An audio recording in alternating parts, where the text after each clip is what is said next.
Good evening, ladies and gentlemen. Today is August 4th, 2025.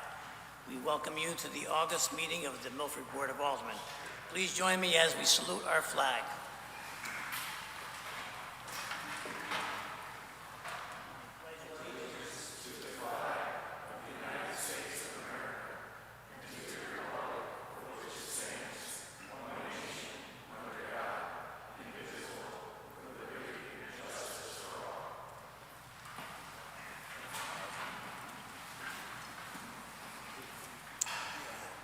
Madam Secretary, will you please take the roll call? Alderman Bevan. Alderman Beatty. Alderman Beatty would like to be excused, Madam Secretary. Alderman Casey. Alderman Casey will be a little bit late. Alderman Federico. Here. Alderman Fowler. Here. Alderman Healy. Here. Alderman Jenkins. Alderman Jenkins will be a bit late as well. Alderman Marlowe. Here. Alderman Morenin. Here. Alderman Pacelli. Here. Alderman Smith. Here. Alderman Vitro. Here. Alderman Vitale. Alderman Vitale would like to be excused. Thank you. Alderman Willis. Here. 10 are present. I'm sorry, Madam Secretary. 10 are present. We have 10 present. We do have a quorum. Mr. Mayor has a presentation for us all. Mr. Mayor, it's all yours. Thank you, Mr. Chairman, and good evening, everyone. Welcome to City Hall. We have a celebrity amongst us. Kayla, Batis, will you please come up to the podium? I'd like to introduce Kayla. Kayla is a Milford resident. Kayla, we're so proud.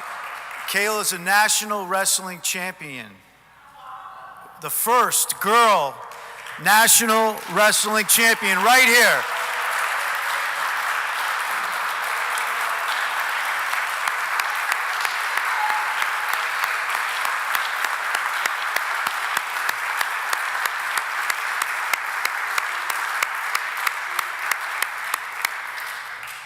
She's paved the way for the girls wrestling. This is a very historic moment, not just because Kayla's from Milford, but nationally, the first girl to win a national championship. Kayla's from Milford, Connecticut, and has made history here in our great city.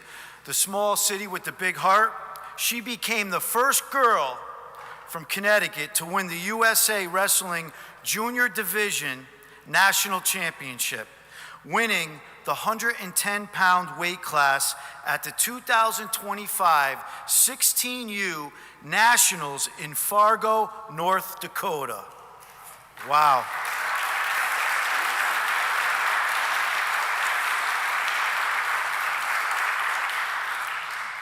Kayla put together a very dominant performance, ending the tournament with a perfect 6-0 record and earning technical fall victories in all matches. This showcased not only her talent, but also her hard work and discipline. It's a very disciplined sport. It's a team sport, but it's an individual sport as well. Kayla allowed only 1 point, imagine this, 1 point throughout all 6 matches. That's incredible. That is truly incredible, which led her being named the most outstanding wrestler at the national competition. This is a national champion.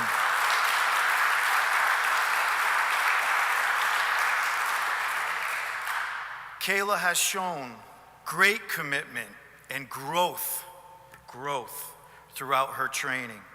She improved from her previous tournament finishes as the runner-up in 2023 and 2024, the runner-up, to then finally reaching the goal of this historic milestone in 2025.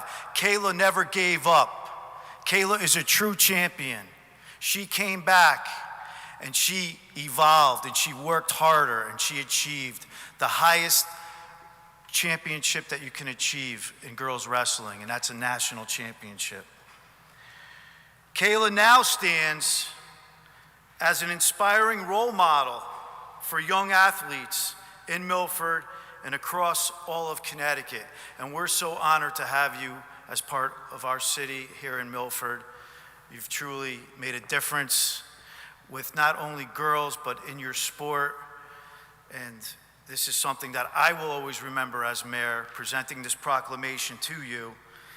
This historic championship is not only a personal achievement, but an achievement in Connecticut sports history, paving the way for future generations of girls in wrestling. And we have a great wrestling program here, as you know. Foreign High has been the state champs, with a lot of girls now entering the sport.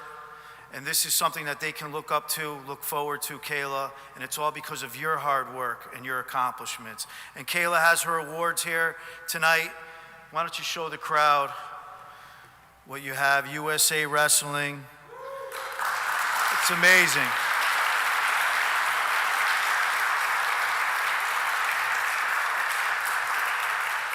And you have the country, the Outstanding Wrestling Championship, Junior National Championship, Women's Freestyle. So this is a big moment for you, for us, your families here, all the citizens of Milford. And this is my honor.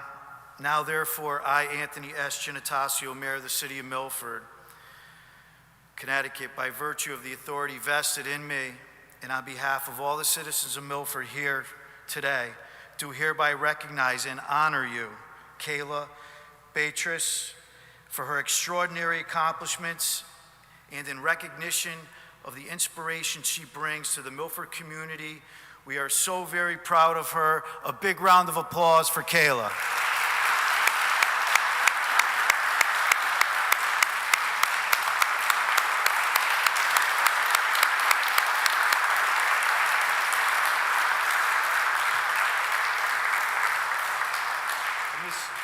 This is the proclamation, Kayla. This is for you, for all your hard work. You're a true champion. Congratulations. Want to take a picture? If the family wants to take a quick picture, we could do that. Come right up.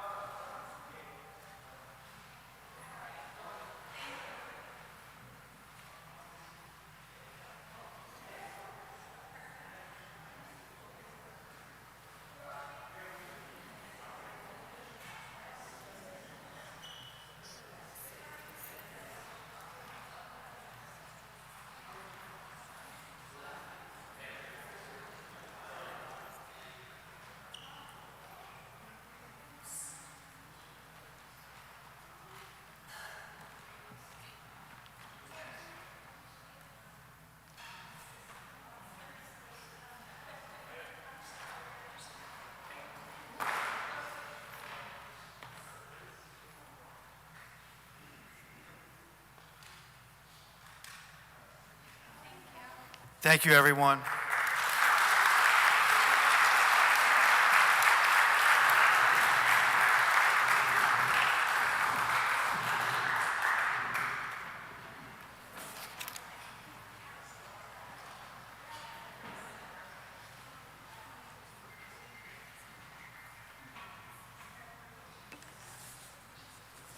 Thank you, Mr. Mayor.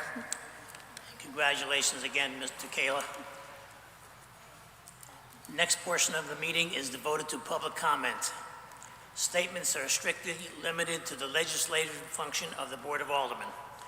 Please use every effort to limit public speaking to the permissible business of the Board of Aldermen. The time limit granted to each speaker shall be 3 minutes. Residents, taxpayers, and electors may address the board at this time. The board encourages speakers not to express derogatory, insensitive, or offensive statements, or to engage in personal attacks against individuals. In order to allow everyone an opportunity to speak, I ask that everyone please limit their comments to 3 minutes. Please keep in mind that the structure of our meeting does not allow for a two-way dialogue during public comment or to answer any of your questions.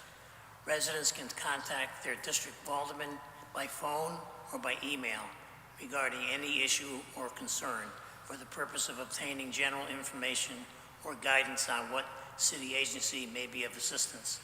We welcome and appreciate your comments and opinions regarding city business and community matters. All your concerns will be taken into consideration. We thank you for all your cooperation. Anyone wishing to address the board can do so at this time. Please state your name and address for the secretary, please. Thank you. Hello, my name is Matt Archiolo, now of 33 Railroad Avenue in Milford. Just last month, I was sitting on this board, and I feel like I wasn't able to give a proper goodbye. I held off on doing this as long as possible, but my family and I found a fantastic place to live and grow our family, and it just so happened to not be in the 1st District. I have moved to Milford's 5th District, and per our charter, I had to resign.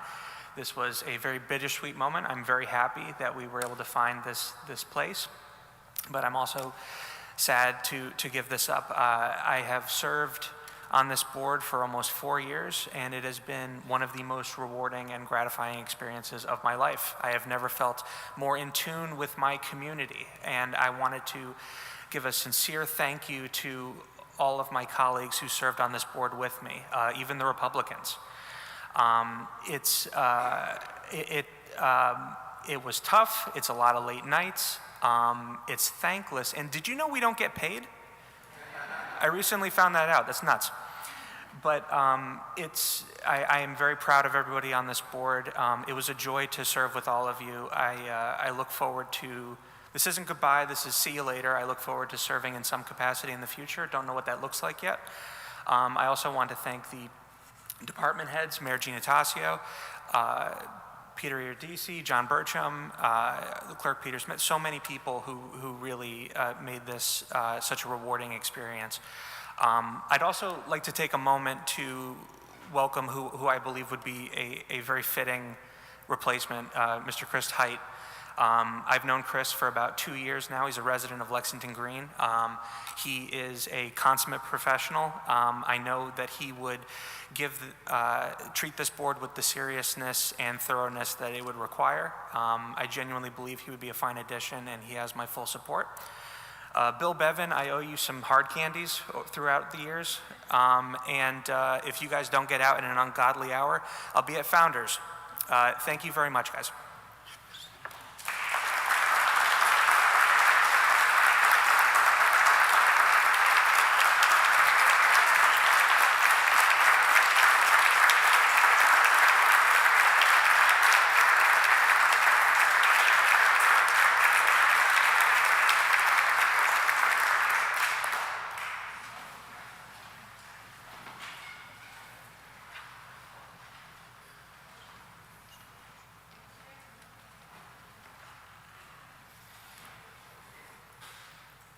Hi, my name is Chad Twombly at 38 Laurel Avenue, Milford, Connecticut. Mr. Chairman, can I give you some material to reference as I'm speaking to go this way to end up at the mayor's? Holly and Paul already have this.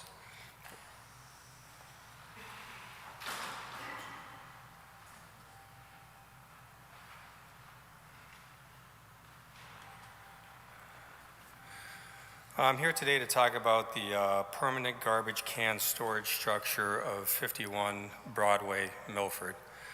I live next door on 38 Laurel Avenue. Pursuant to the Milford zoning regulations, Chapter 9, Garbage and Trash, Article 2, Collection, storage and collection of garbage, all cans used for storage of garbage will be placed at the rear of the residential unit. All garbage to be collected shall be placed at the curbside of each residential unit no sooner than 1 day preceding the scheduled collection. As seen in the two pictures I provided, 51 Broadway is a corner lot, essentially has a front yard on Broadway and one on Laurel.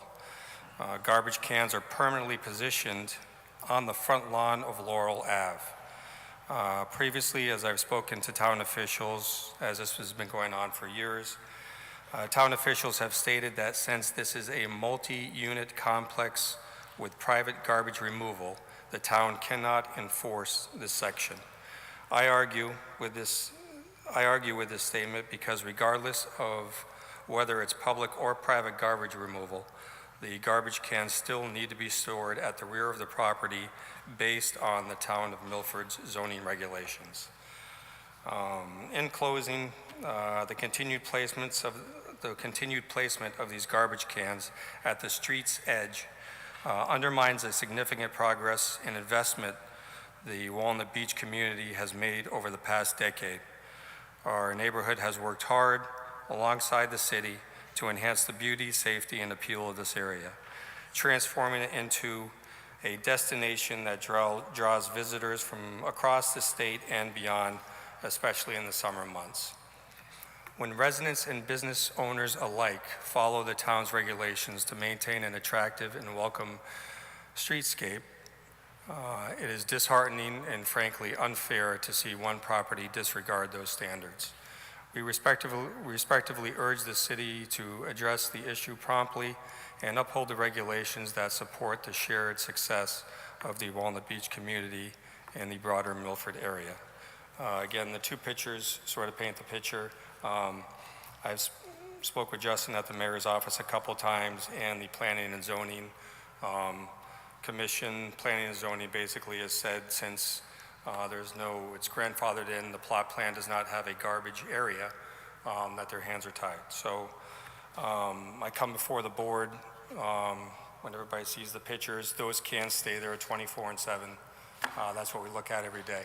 So anything that can be accomplished, my email is on the statement. Please let me know if anything can be done. Thank you for your time.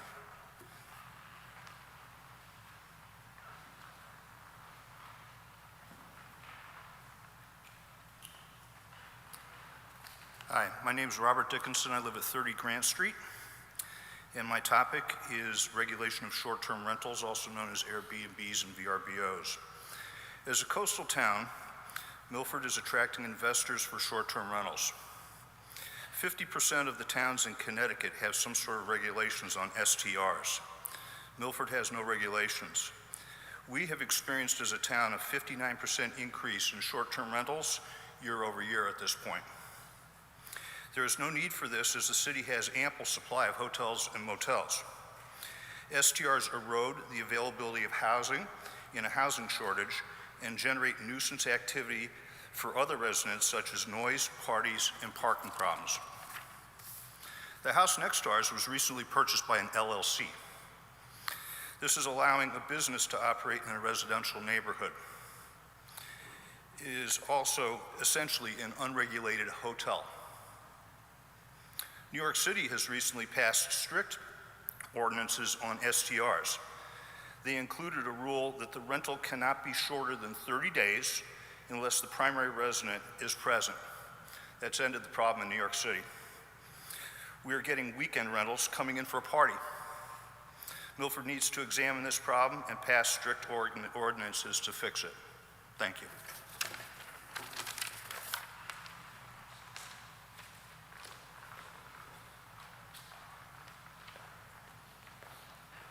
Hi, my name is Adriana Latouf. I live at 30 Grant Street. Although I brought it to the mayor's notice at one of the Walnut Beach Association meetings in May, 50% of the towns in Connecticut has an ordinance against short-term rentals. I would like to know how we're doing with our ideal short-term rentals. We have a house next door to us who clearly advertise as a party house. The words entertainment get-together is noticeably written 7 times in the ad on VRBO. It deteriorates our lifestyle. It deteriorates the fact that I pay a small fortune in taxes, but I still have to live next to a commercial property with parties day and night. So I really ask the board to clearly look into short-term rentals. Thank you.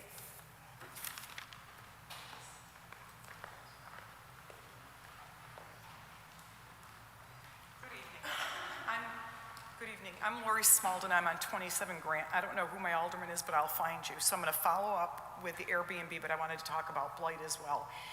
It seems pretty simple to me. I don't think I'm oversimplifying. So many towns, including Bridgeport, also have regulations around these Airbnbs. Take the top 5 towns, I don't care how you do it, the ones closest to us, the ones that are similar to us in construct and community and population and whatnot, and take the best of breed, right? I don't think we have counsel on staff. We outsource to legal counsel. So to me, it's like it's pretty simple. You go to outside counsel, you say, we want best of breed. Take the first current 5, what are they doing and what can we do? We brought this up in May at the Wildermere Beach Association. We've gotten absolutely nowhere, and yet we're living around it. And the properties all around us, because we live in the beach area in Wildermere Beach, they don't even live there. They live in Chicago, they live in Wisconsin, so it's not even other Connecticut homeowners that own these properties. So we'd like to have a community and others own it. That's one thing. The other thing that I wanted to talk about was blight. There's a house behind me. The gentleman that first started off this evening mentioned a house number, so I'm going to. I hope that's all right. It's 26 Hauser. I complained 3 years ago. 26 Hauser at variance in 2021 that y'all approved and went through. They've done absolutely nothing. It has no siding. The roof has got holes in it. I can see from my backyard where the squirrels run in and out, and it's causing more destruction. And they've got the raccoons that come in, the skunks that come in, the possums that come in, and so it just creates havoc in the neighborhood. And if you know the Wildermere Beach area, all these houses are on top of one another. If a fire ever starts, we're all done. This city's on notice. I've sent Justin Rosen and the mayor several emails. I've sent pictures. I didn't stop to think to bring them to you gentlemen tonight. I would have brought them. But something needs to be done. 3 years is too long. And every single time when they being the city, starts to enforce something with this property, he does something and then we back off. When I moved in 13 years ago, I think 14 years now, I paid like 7 and change. For taxes, I'm paying over 12 now. That house didn't look like that. It's bringing down our property and it's destructive. It is. I even had the fire marshal out there. So thank you for your time.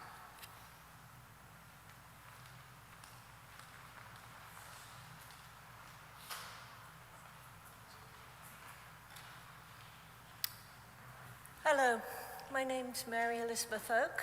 I'm also known as Emmy.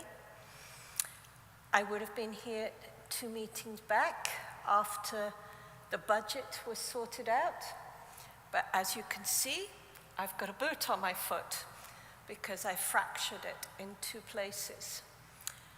What I want to say, backing up, is I was thoroughly disappointed with what happened with the budget to do with the school.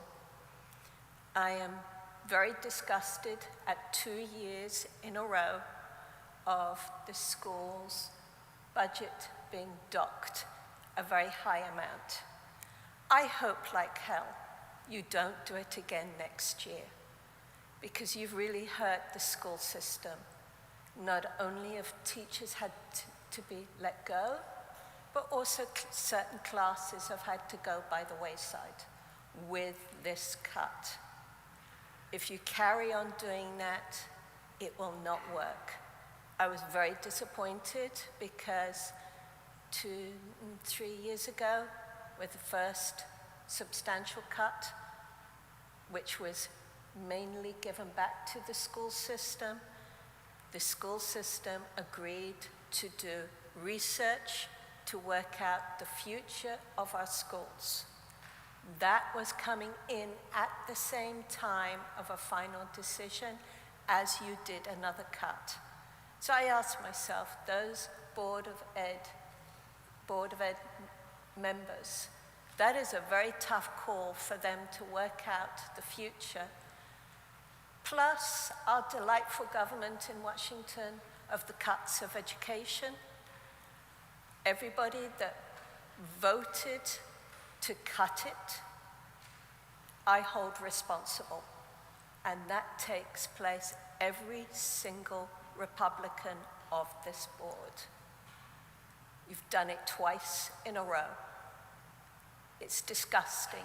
The children is our future. If they don't have an education, then don't expect them to have good paying jobs, to stay in this town, to pay taxes. You will deplete the younger generation that will take care of you as you age. And I'll no doubt watch it because I'm expected to go well into my 90s, if not 100. So I've got a good 30 years ahead of me of watching this. Good afternoon.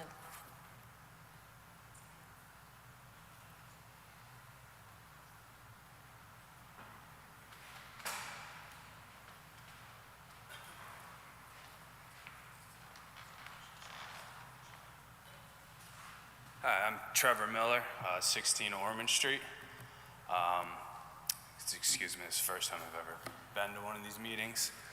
I'm here specifically because of the church that is recently sold on our street. I would just like to make the case that for that to be turned into apartments, housing. I've heard a lot of different scenarios of what it could become and is going to become. I personally just feel that the amount of traffic that's going to bring up on top of the units that are going in where the Bridgeport flyer was, I don't think Devon can just handle any of that traffic. If anybody's ever driven through there on the weekend, it's an absolute nightmare. Even just to get downtown from our house, a 10-minute drive will take it 25 minutes. The only thing I can say is I've noticed a lot of units being proposed, being greenlit, I guess you could say. I know the one on Wolf Harbor was recently built, I think a year or two ago. I noticed the lot seems empty to me when I drive by it. I would say if we could focus on filling up the units that we've already built before we propose more, I think that would be a good start. But specifically, I'm talking that I feel the church turned into housing for any reason would be a bad idea. Thank you.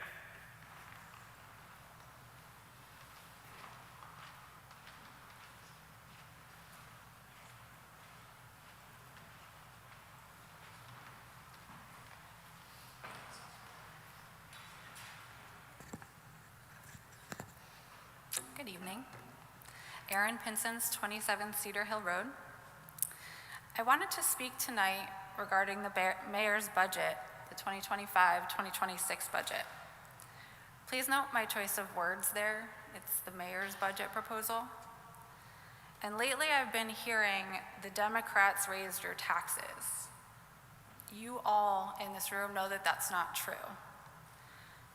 As you all know, according to the Milford City Charter, Article 6, Section 3, the Board of Aldermen may reduce or delete any item, but it would require a vote of 2/3 to increase the budget or to add a line item. That didn't happen. There was no 2/3 vote to increase anything.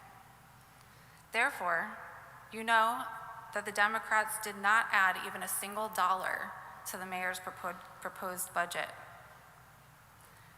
So this budget is yours. What's more is if we look at the past 12 years when Democrats had the office and the majority on this board, we held taxes flat, sometimes even cut. Now taxes are up 9% in the last 2 years. And I know we all want to blame bonding, but I encourage folks to go look at the last couple of budgets. Our bond debt service was constant. For me, the only thing worse than skyrocketing taxes is not taking responsibility for it. Democrats did not raise taxes. I hope these false narratives stop, because leadership is supposed to take responsibility, even when it's hard. Thank you.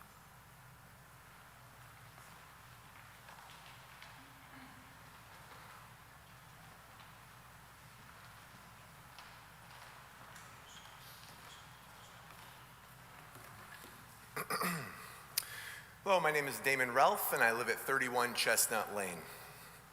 I want to thank everyone on the board, both Democrats and Republicans, for serving our Milford community. You don't have to do what you do, but you do it anyway, and I appreciate it. I want to discuss a principle I think every citizen of Milford agrees with, and that is that the power to make decisions about the development of Milford should belong to the people of Milford.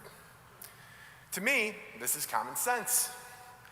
For the people who don't know, there's a Connecticut state statute that goes by 830G.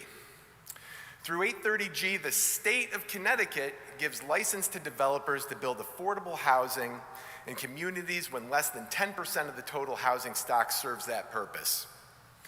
Once an 830G project is proposed, the local P&Z boards have very few options for how to prevent that development from going forward. The effect of this law, therefore, is to disempower the local community and hand that power to the state. Now, whether you're in favor of affordable housing or not, we can all agree that these decisions need to be made by the people of Milford and their elected representatives. In that vein, an earlier Democratic administration fought for Milford and achieved a 5-year moratorium on the law. This was neither easy nor a given, but they got it done. They gave the people of Milford their power back. To our misfortune, that moratorium has since expired. There are numerous 830G projects in process over which we have very little control. And it's my understanding that there has been zero effort made by the current administration to do anything about this. This is mystifying to me because I always thought a bedrock principle of republicanism is that, quote, the government closest to the people governs best. So my question is, who is asleep at the wheel? It strikes me that there is a void of leadership on this very important issue. If we can't trust the current administration to protect our local sovereignty, then the people of Milford should hold the administration accountable this election season. Thank you for your consideration, and again, I appreciate your dedication to the city of Milford.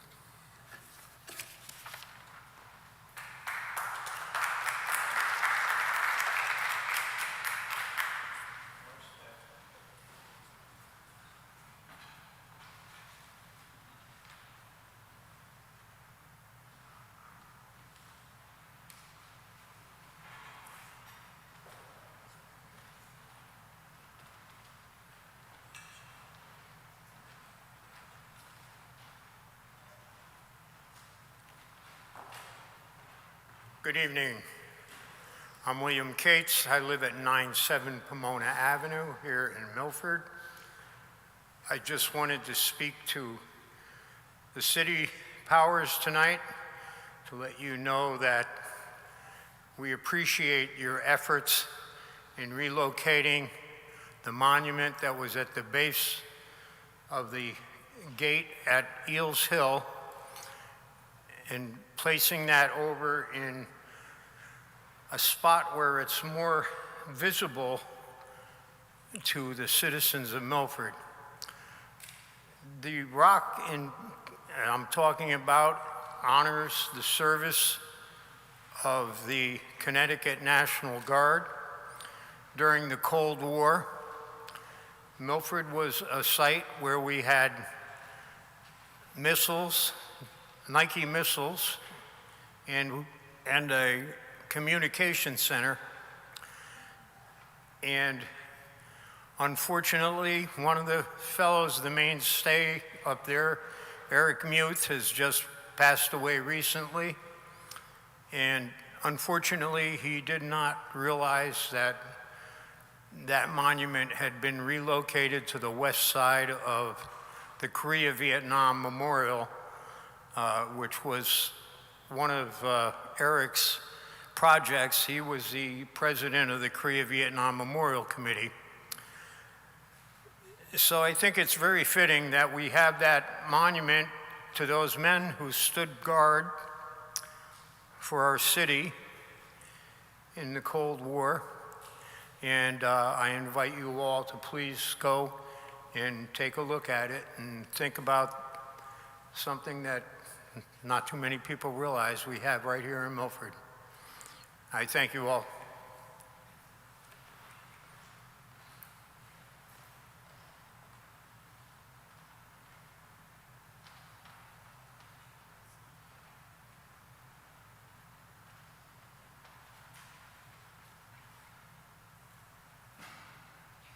Anyone else wishing to address the board can do so at this time.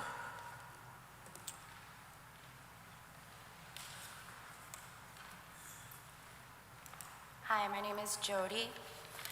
I'm Trevor's wife, and I've lived at 16 Ormond Street for 5 years. After much adversity in life, we finally found our home, and my children were 7 and 11. My intention is for you to understand my perspective, and without disclosing personal information, I don't think I would be able to convey it very well. So unfortunately, I had a series of life-threatening and life-altering health complications, and I'm now disabled and have been mostly bedridden for almost 4 years. I've had dozens of broken bones, which contributed to mobility issues, on top of multiple dislocations, systemic dysfunction throughout my body. I'm addressing also the church that's being sold in my neighborhood. So my bedroom and my 12-year-old daughter's bedroom are on that side of the house. And the isolation that I have experienced due to my disabilities is overwhelming, and I can't put it into words how much just that cross has meant to me. The peace that it brings, and being as close to nature as I can physically be when I see a hawk, a raven, a seagull, and even bald eagles perched on the cross. My mornings begin with opening my shades beside my bed that face the yellow home and the church. I begin with gratitude, prayer, and meditation to give me the strength and positive mindset to make it through every hour of every day, and accommodating to whatever flare-ups or illnesses I face daily, which can change from hour to hour. I go to routine, endless doctor's appointments and tests, and then back to my room on ice or heat. I have a hard time caring for myself and my children. The home next door sold recently, and I am woken up by banging, noise, and strangers working just outside my bedroom, which is my sacred sanctuary. The renovations there have been disturbing, but are hopefully temporary. It's very simple. I feel that we cannot have a lengthy construction project 100 feet from our bedroom window. We already have the colorful nightly spectacles of the neighborhood facing Bridgeport Ave, which we understood when moving in. And when we're in our living room, we see flashing lights on a regular basis, observe fights, motor vehicle accidents, and even pedestrians and cyclists being struck. It can be entertaining, but it's also concerning, especially the traffic and the reckless drivers. On a regular basis, I'm praying and thanking God that my 16-year-old son is safe on his bike or his skateboard. I'm fearful when my almost 13-year-old daughter walks to Grove Circle, the same park that I used to walk to. So I feel that Bridgeport Ave is one thing, we signed up for that, but the church side is residential, and the neighborhood and the tax-paying families who work hard to reside here and call it home should be considered, valued, and respected. I suspect with certainty that none of those who've supported these projects would be okay with any construction less than 100 feet from their own or their own children's bedroom windows. A few months ago, I was very ill, and I watched the tedious planning and zoning meeting that was broadcast on TV after the fact, with all due respect. The other projects seemed cunningly pitched as something Milford citizens have longed for since the 90s, specifically regarding the downtown project. 30 years ago, people just wanted the Oyster Fest land to not be wet. No one envisioned where we would be 30 or so years later and without an Oyster Fest. I didn't like what I saw take place at that meeting. I watched local reps, with all due respect, sugarcoat and dismiss the concerns regarding the condos that now line our once quaint Milford Center, and the concerns of the electric charging stations and the unknown dangers to our downtown community being dismissed. I saw many representatives from old Milford families seem to appear as if they were outsmarting us with their pitch. As nobody was aware of the meetings, I guess it was a convenient presumption that we, the citizens, were either not interested or maybe were complacent with the changes that so few made behind the backs of so many. I saw those who approved this, as well as the Bridgeport Flyer transaction and the uncertainty pertaining to the public parking spots, pitched as free parking with no answer to the question when asked if gas-powered vehicles were even allowed to park in the electric charging spots. We are also aware that Milford needs a certain percentage of affordable housing in order to receive federal money. The federal money is used to benefit, in my belief, some of the local failed policies and not necessarily the people that they represent. Just this week alone, living in my neighborhood, which I love, my parked vehicle in front of my home became a hit-and-run statistic around 2 p.m. on Thursday. Saturday afternoon, my son skated past, no offense to the homeless person themselves, but sleeping at the bus stop in the farmer's market lot as I watched out the window. My 7-year-old nephew visited, and I was a nervous wreck when he was bike riding with my son as the cars flew down to Ormond Street in Pequot. If there's more than 2 or 3 cars at the light on Ormond, you have to wait for the next light cycle, and sometimes again, because the congestion at Naugatuck Ave and Bridgeport Avenue, and it will only worsen with the Flyer project, which understandably is already approved. Dropping my child off at Milford Center at Leland, where I once danced, takes far too long. Not to mention the fact that the probation office is now located within the same plaza as the Frosty Twist, where the dancers frequent, and it's troubling sometimes to see the people that are sitting at the tables. I feel that the developers have taken more than enough of the city, and it's been a disheartening disappointment. I guess I naively thought better of the representation in beloved Milford, and I feel that it deserves better. I don't feel that Devon is represented. I feel maybe Rivercliff and Laurel Beach are kind of taken into a little bit more consideration, because if things don't affect you, it's a lot easier just to kind of pass things along. So I'm hoping perhaps instead of making decisions and being content with the public not participating and maybe not being involved, I just want to let you know that we, the citizens, we love Milford. We are watching, we are listening, we do care, and we are living with your decision making. We're not okay with a lot of this. I think I'm one voice, but I think I speak for many, and I think it's unfortunate to see kind of these cliches happening in our own town, because I think that we could all do better. Thank you for your time, everybody.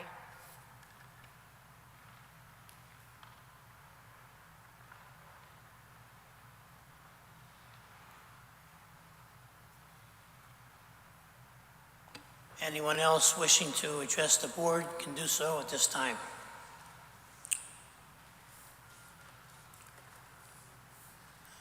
Seeing none, we'll go on with the regular part of the meeting. The next item on the agenda is agenda item number 3, consideration of minutes. Alderman Pacelli.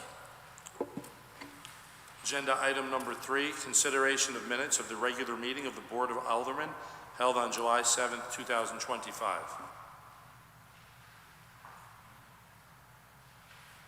Can I have a second? Second. Motion is made and seconded. Is there any discussion? Mr. Peter.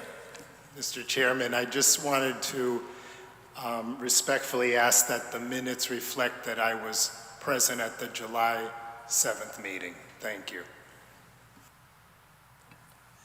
Thank you, Peter. So noted. Any other discussion on the motion? Hearing none, all in favor? Opposed? Motion passes with exception.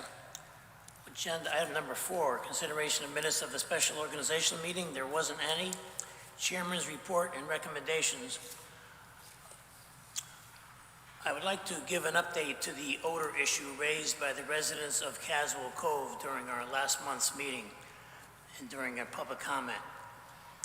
The week after our meeting, 6 members of our Board of Aldermen, 3 commissioners from the Sewer Department, met with Public Works and Health Department leaders for a discussion and tour of the Housatonic wastewater treatment plant on Roanoke Road.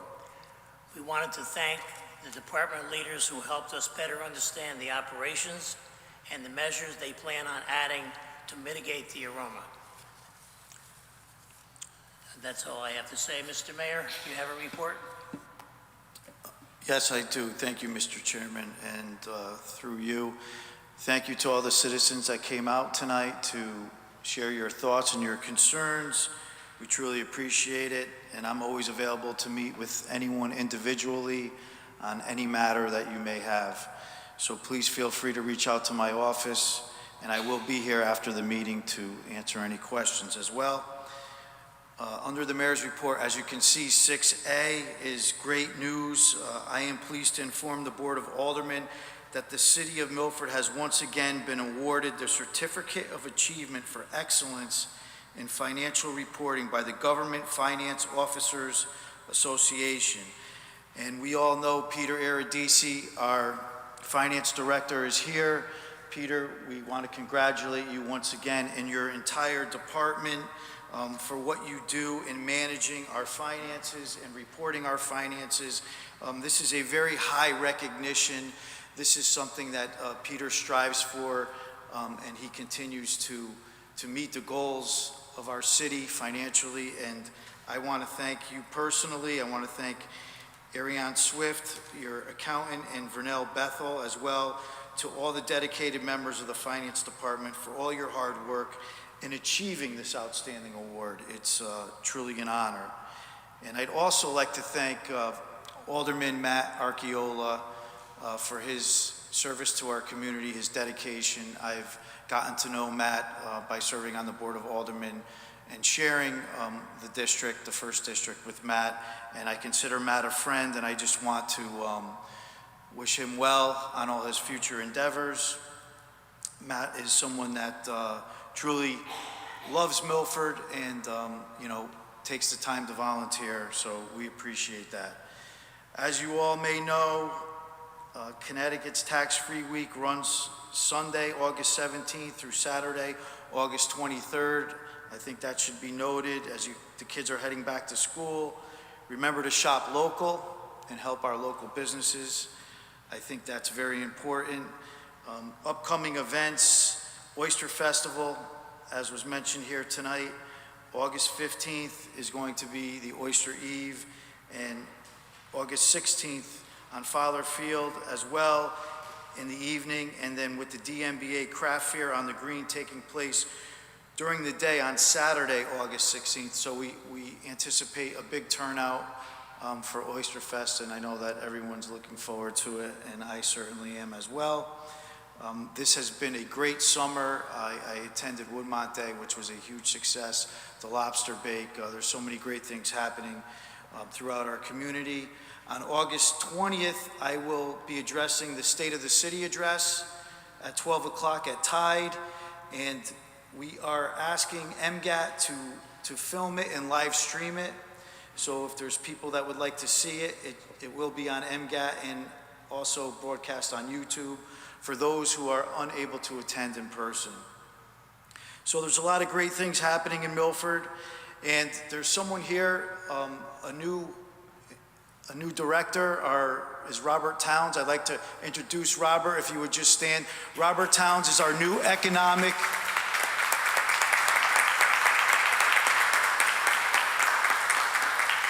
Robert is our new Economic and Development Director, and he's joined our team. I introduced him to all the department heads. We had a department luncheon just last week, and Robert and I have already been visiting local businesses, and Robert is a resident of Milford. He's raised his family here, so I want to thank Robert and wish him all the best in his new career as our Milford's Economic Development Director. And with that being said, Mr. Chairman, I would just respectfully ask for your support and consideration on items 8A through 8C, and I'm here to answer any questions. Thank you.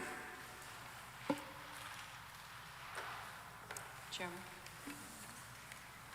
I would like to have you all join me as we give a round of applause to Mr.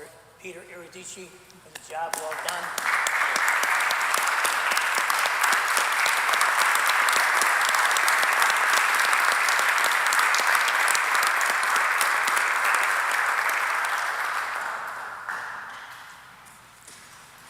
You've done a fine job, Peter, and thank you again for all the help that you've given us during our budget season.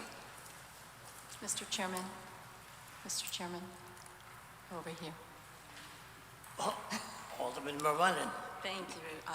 Through you, Mr. Chairman. I just wanted to also comment on your award, Director Iridici.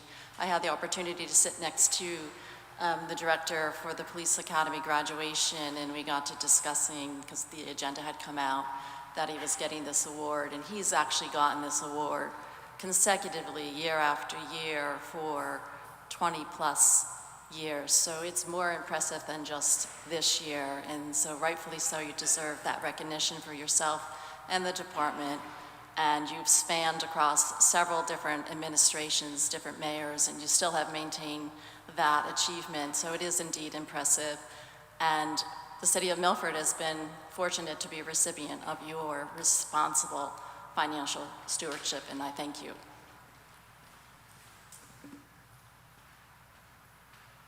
Thank you, Alderman Mulrennan. The next item on our agenda is item number 7, unfinished business. There isn't any. And moving on to agenda number 8A, Alderman Pacelli. Agenda item 8A, pursuant to Article 2, Section 6 of the Charter of the City of Milford, Board of Aldermen approval is requested for the appointment of Christopher Height, 39 Acorn Lane, to complete the unexpired term of Matthew Archeolo on the Board of Aldermen representing the 1st District. Motion has been made and seconded. Is any discussion? Hearing none. All in favor? Opposed? Motion passes unanimously. I'd like to have the new commission member come up to the board to get sworn in by our city clerk, please.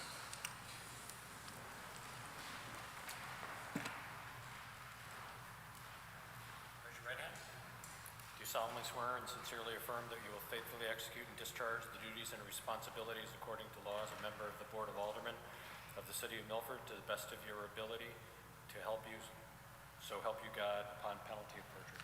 Yes, I do. Congratulations. Thank you.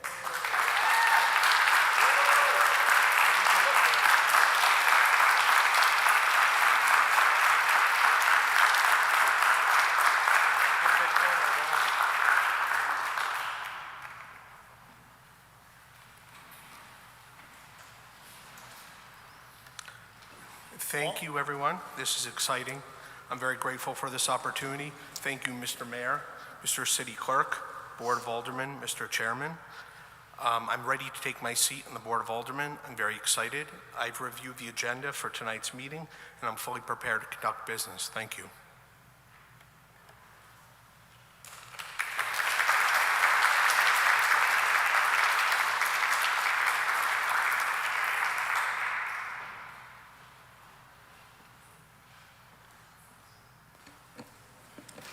Mr. Chairman?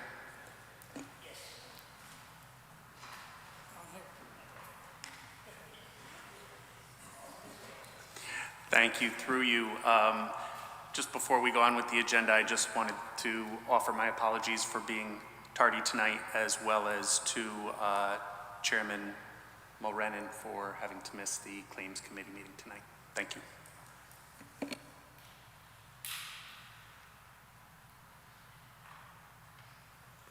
Agenda item 8B, Alderman Pacelli. Agenda item 8B, Board of Aldermen approval is requested for the attached agreement between the State of Connecticut, Connecticut State Library, and the City of Milford for the Historic Documents Preservation Grant Program, and to authorize the mayor, city clerk, and city attorney to take all steps necessary, including signing all documents to effectuate said agreement. Second. The agenda has been read and seconded. The motion has been made and seconded. Is there any discussion? Alderman Smith. Thank you, Mr. Chairman. Is there somebody who can speak to this contract? Mr. City Clerk. Mr. Chairman, I'd like to ask the City Clerk a couple of questions on this. Thank you. I see that this grant is for consultants and vendors. Who are the consultants and vendors? This is a grant that our office gets on an annual basis, and what we use the grant for is we have a vendor come in to help us with digitization and preservation of some of the older documents in our vault. As I think you're aware, we have over 2.5 million documents, many all the way back into the 1600s. And so as we look to preserve those documents, our ability to do that is very limited on an in-house perspective. And so what we have to do is we have to submit a proposal to the library. The library has to use one of their approved vendors. They have to approve the documents that we are going to have preserved. And then they have to, we have to confirm that that action was done and before the funds are released. Thank you for that explanation. So the vendor hasn't yet been selected? For this particular issue, yes, the vendor has been selected. They are a state-approved contractor who does digitization. And who is that vendor? It's, I'm going to forget the name, but it's URBO, I believe. They're out of Middletown. All right. Thank you. I could send you all of the information. All right. That would be great. Yes, thank you. And for whatever it's worth, this contract, as opposed to some of the others we've seen, is a fair and reasonable and above-board contract. There's nothing egregious in it for the city of Milford, and I'm going to be voting in favor of this for a change, and good job. Thank you. Alderman Casey. Through you to the city clerk. I just, so I think correct me if I'm wrong, but the city clerk's process is like going through the digitization of all the records, and so far, how long have we got? Like till like 1990s or 1980s, or like how? You're giving me an opportunity to talk too much, so I'm going to Well, limit yeah, my I know, but expression. yeah, it's okay. But I will say there are multiple tranches. Okay. One of the things that we're doing in-house is digitizing all of the minutes from the Board of Aldermen. Yeah, I was going And to so ask that's going from 1959 forward, and we're actually doing that in-house. This grant is really doing older records in terms of really back to some of our 1700s land records. We're also we actually have a project going where we're going to be indexing, we're going to be digitizing the copies of all of our indexes back to 1639. So I can't do all of the land records, but I can actually we're hopefully going to be in a position where somebody can actually search our land record indexes all the way back to 1639 in the next couple of months. So there's a couple of different projects going on. Do we have plans, not now, but like to have like minutes for all the other, commissions or boards? Well, the fortunate thing that we have, and I'm going to compliment, and I know I've done it before, Emma in the mayor's office has really done a tremendous job of working with our new website vendor who was going to eliminate all of the board and commission minutes since 2006, but we've been able to save those. So we have everything is digitized in the city of Milford from 2006 forward. We're in what I'm really trying to focus on at Board of Aldermen first, and then we'll see what else we can do. Okay, but thank you. Appreciate it. Any more discussion on the motion? Alderman Federico. Thank you, Mr. Chairman. Through you to the Finance Director. I just wanted to check, is the income from the grant and the spending for this project already included in our budget? Through you, Mr. Chairman, Alderman Federico, no, they are not included in the general fund budget. They're in a separate fund. Okay. Thank you. Any more discussion on the motion? Hearing none, all in favor? Opposed? Motion passes unanimously. Alderman Pasali, agenda item 8C. Agenda item 8C, Board of Aldermen approval is requested for the attached resolution regarding grant application for Consolidated Housing and Community Development Plan. Can I have a second? Motion has been made and seconded. Is there any discussion? Yes, Alderman Marlowe.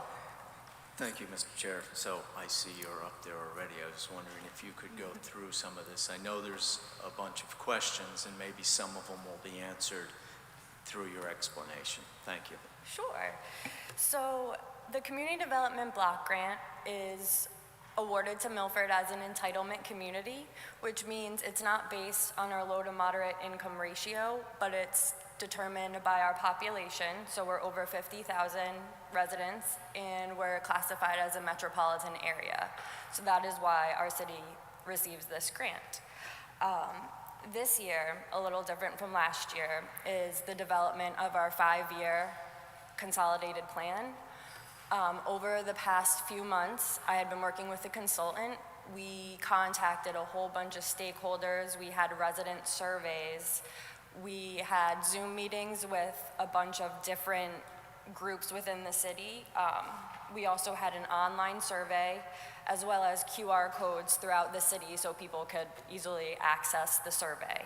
So the responses that came from that, we were able to work through and put together a new 5-year plan for the goals of the city for the low to mod income ratio.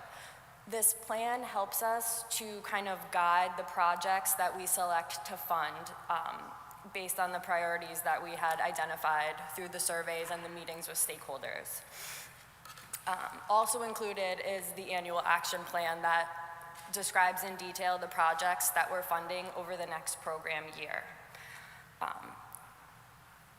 The projects are determined through an application process.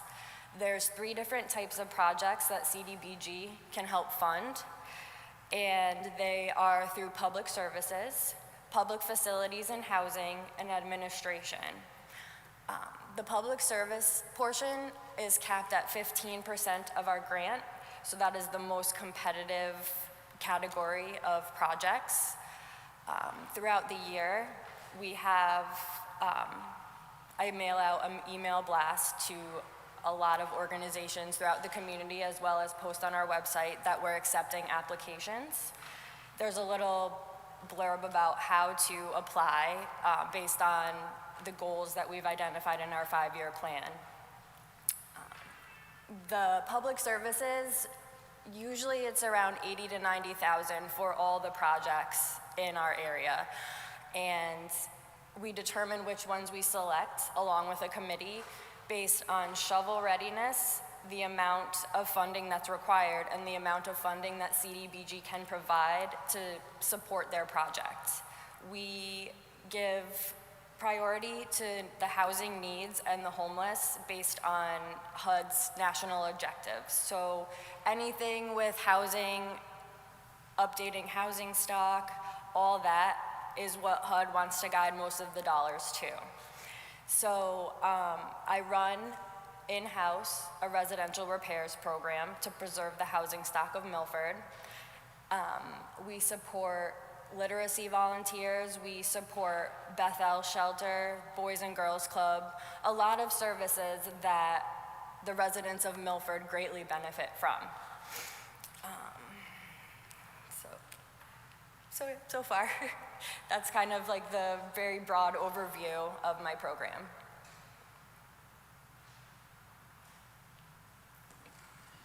Is there any more discussion? Alderman Bevan. Thank you, Mr. Chairman, through you. I'm going to call it page 2 of 8C. It references, whereas the city of Milford is entitled to receive $536,043. That's not the actual number. No, that is not. I'm just making sure that the $518,282 is the correct number. That is correct. I apologize for that error in the resolution. Okay, thank you.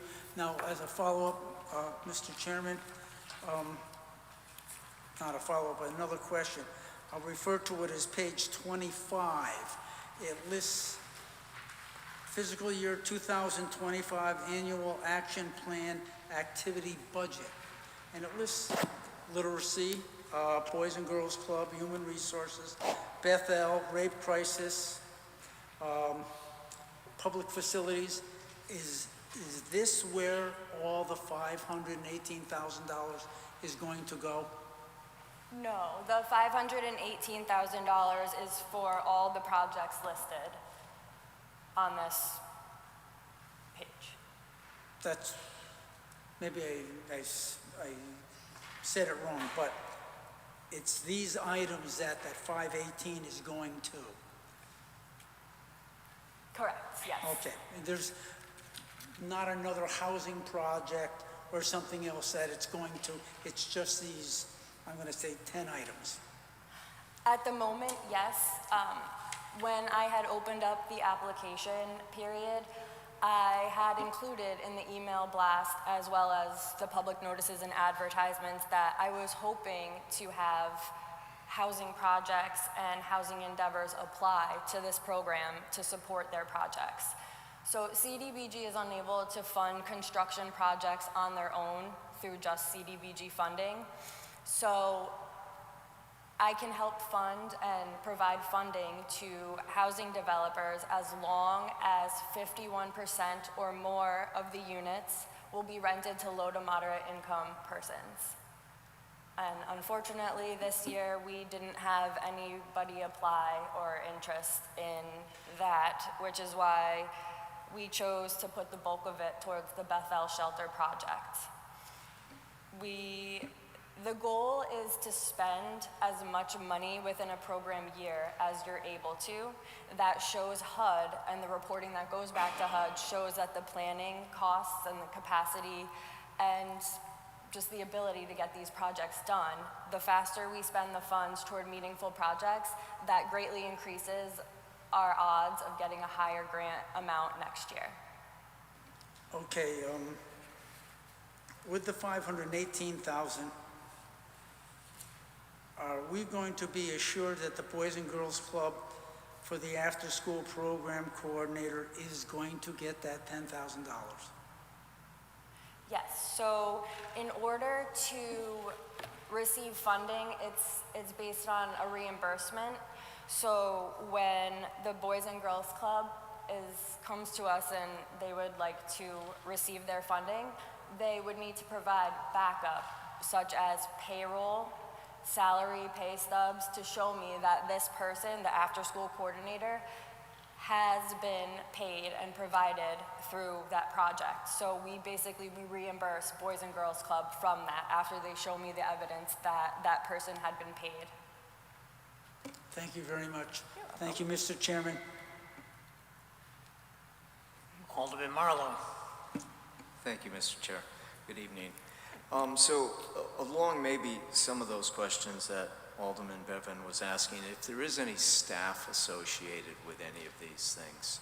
How does that work in future years?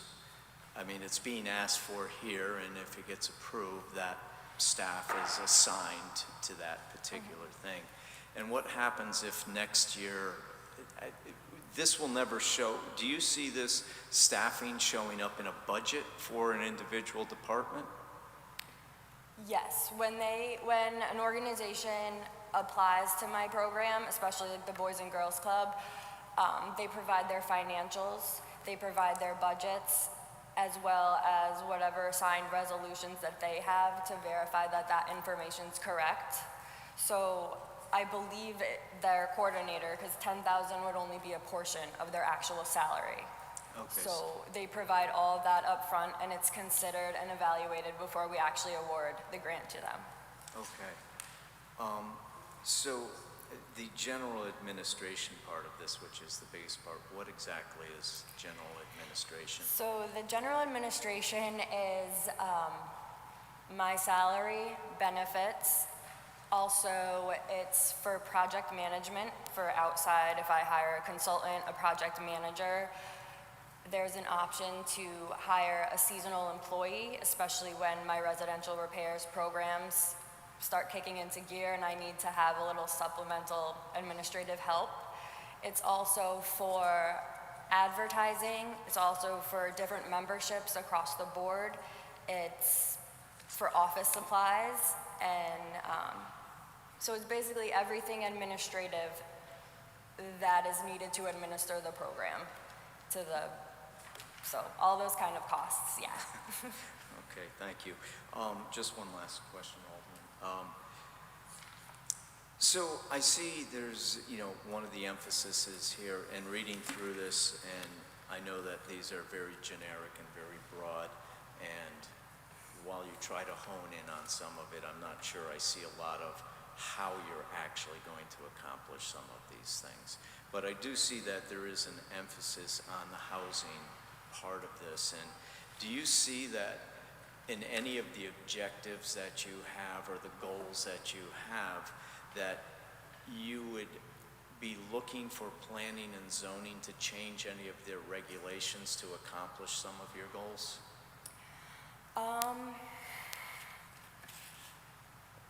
They do a little bit go hand in hand.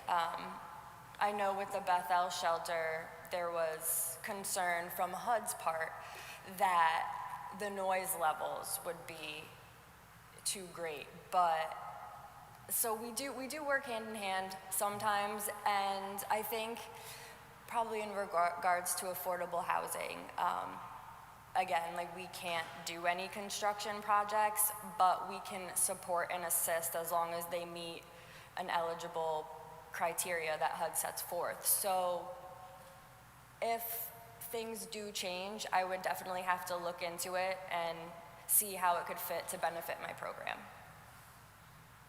Thank you. Any more discussion on the motion? Alderman Federico. Thank you, Mr. Chairman. Through you, a few questions.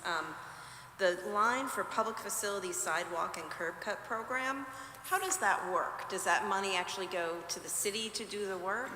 Correct. And who decides what sidewalks it gets used for? Sure. So I do work with the Director of Public Works.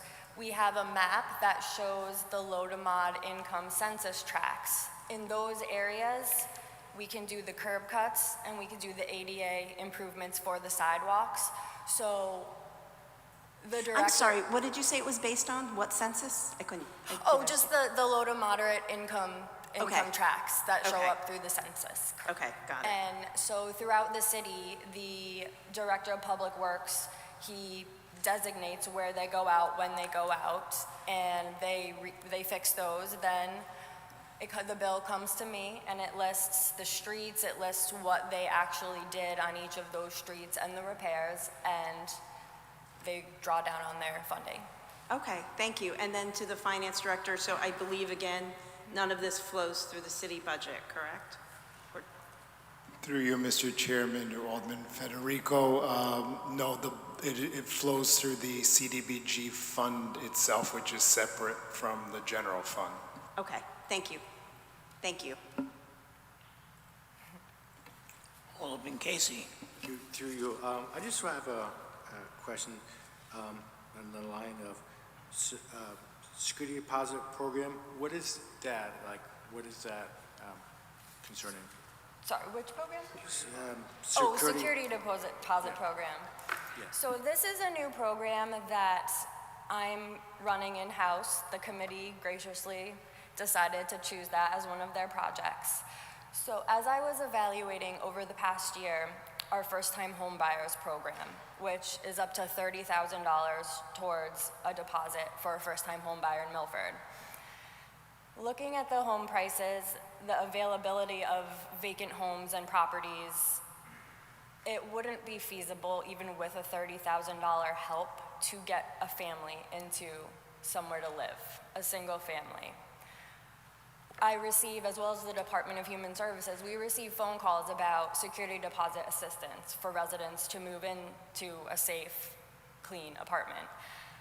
Currently, this year, we are not doing that, but next year, we've allotted $10,000 to residents who qualify, low to mod income based on their data, to give up to $2,500 towards their security deposit to move into an apartment in Milford.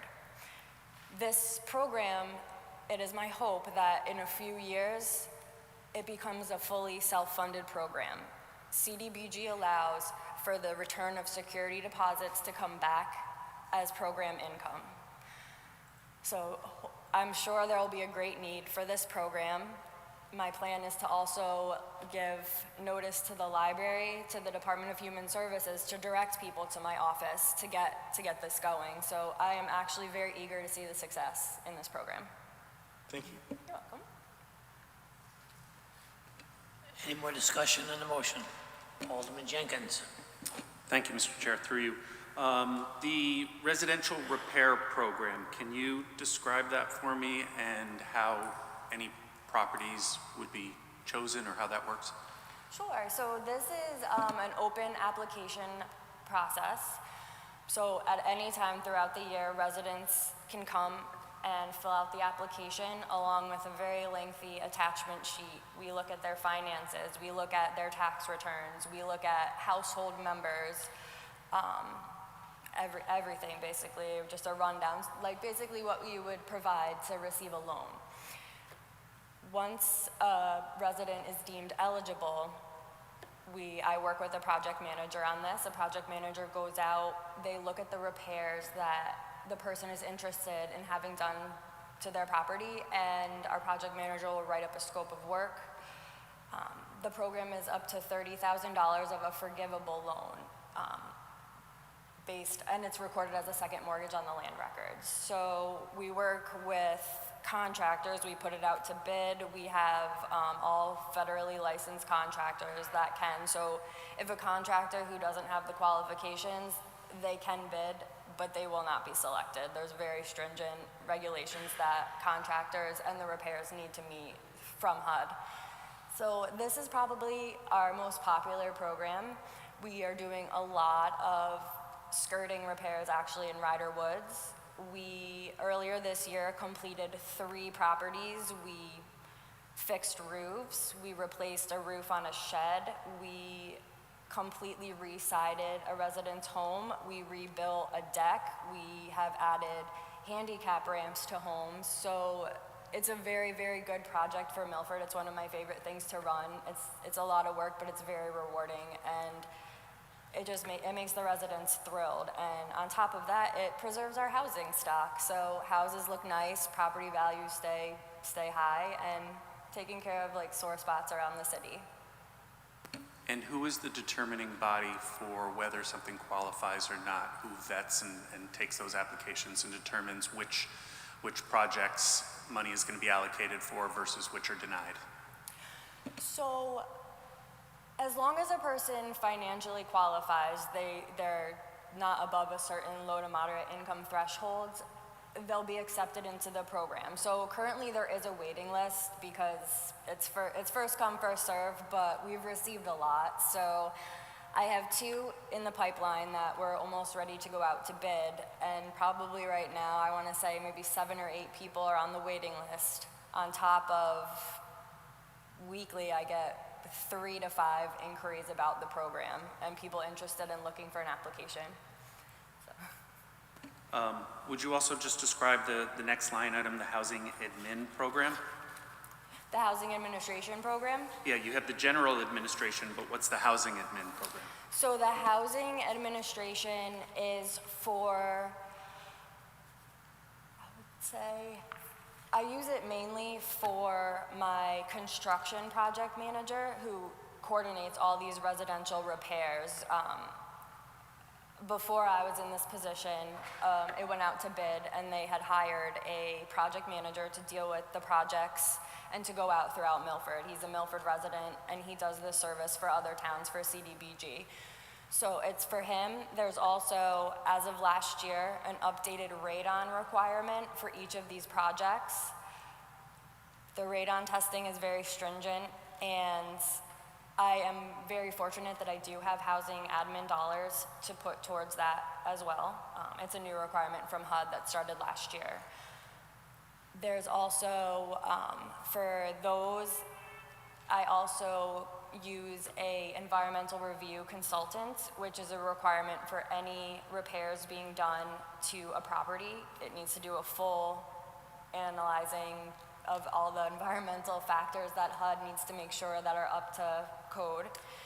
I do use a consultant for that because some of them are very involved and it's just out of my wheelhouse, and that is a substantial line item in the budget. And for the admin dollars too, even for general administration, if within a program year they're not used, they will be reprogrammed and put towards other projects that we can support or just change it. And admin dollars are across the board able to be reprogrammed easily. So if it's not used, it will be used, just not for administration. So if I understand correctly, that's essentially a kitty for a stipend to consultants for their analysis. Not all the time, not all the time. But as of right now, that's what they do go to. And other than the reallocation of that line item, is this list of allocations concrete, or are numbers potentially changed and things added or subtracted? So not with public services. That is set in stone because that number cannot be changed, and that's pretty much set in stone. The public facilities, that can be adjusted one way or the other, just we can't spend more than the grant is worth. And administration, that is the capped number, but again, if it's not used, it will be reprogrammed to one of the other projects like public facilities or housing. Okay, and just one last question. You mentioned that this could be utilized for housing projects. Is that new projects, or is that projects that are currently in development or repair? It could be any of those. Any of the as above. long as it's just within the housing category and not administrative or public services. The rest of the categories are not at a cap, so the dollars would go to a project that supports housing. Okay, thank you. You're welcome. Any other discussion on the motion? Alderman Healy. Thank you, Mr. Chairman. Through you to Ms. Kelly. Ms. Kelly, are you familiar with an ordinance, City of Milford, that was passed on April 2nd of 1990? It's the Milford Housing Partnership. It's Article 15. Are you familiar with that ordinance at all? I am not. It was passed by the Board of Aldermen in 1990 by unanimous vote. And it does articulate within the ordinance, maybe the new director could familiarize himself with this ordinance also. The board that was created is a local board And as of April of this year, there's been outstanding vacancies within the board, and I'm sure the administration is looking to address that. But part of the enabling legislation, this is a legislative act passed by this body in 1990.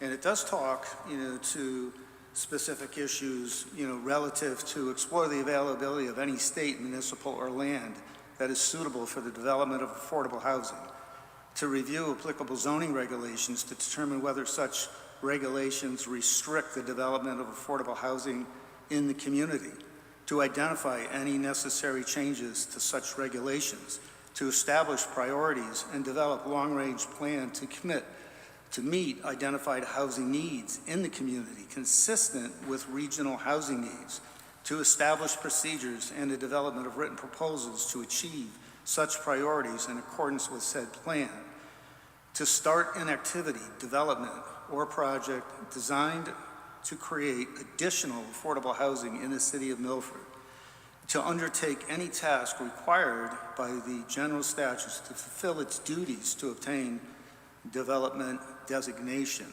So, under the Listman administration and by unanimous vote of the Board of Aldermen, we've had something on the books. 830G came in over 30 years ago. This was in response to 830G, and I think administrations have not been adhering to this piece of legislation. So I'd ask you to be familiar with this, and I think it's a good offshoot because, as we've heard earlier tonight in public comment, there is a concern. Affordable housing is national, state, and of course, right here in our own very community, people are deeply concerned about it, and getting this ordinance up to speed, getting the appropriate people that are articulated within the enabling legislation up and active within the purview of your new director, I think would be very important. I And agree. have you had any role in your responsibilities, work responsibilities for reporting statistical data relative to 830G? There is a report that I do plug in data. I don't do an extensive review, and I don't have they don't ask for recommendations. I do report based on the prompts from HUD, and one of the criteria is vacant units, vacant lands, and it doesn't go further than kind of looking at what you can do and what the percentages are, but I do know 830G it's an issue right now. It's very important, and I will Yes. educate myself on Yes, that. I've had conversations with the mayor's office, with the city attorney's office, and have asked for some more guidance and some clarity relative to where that reporting responsibility should be. It's either in the chairman, director for your department for economic development and city planning. There's been a hodgepodge of activities back and forth, and it should be codified into one of those two job descriptions because it's such an important thing. And then to uplift this particular piece of ordinance, this piece of legislation that's not been followed and fulfilled up to its full potential for the betterment of Milford. That's not for you. That's for the audience that's here. Thank you.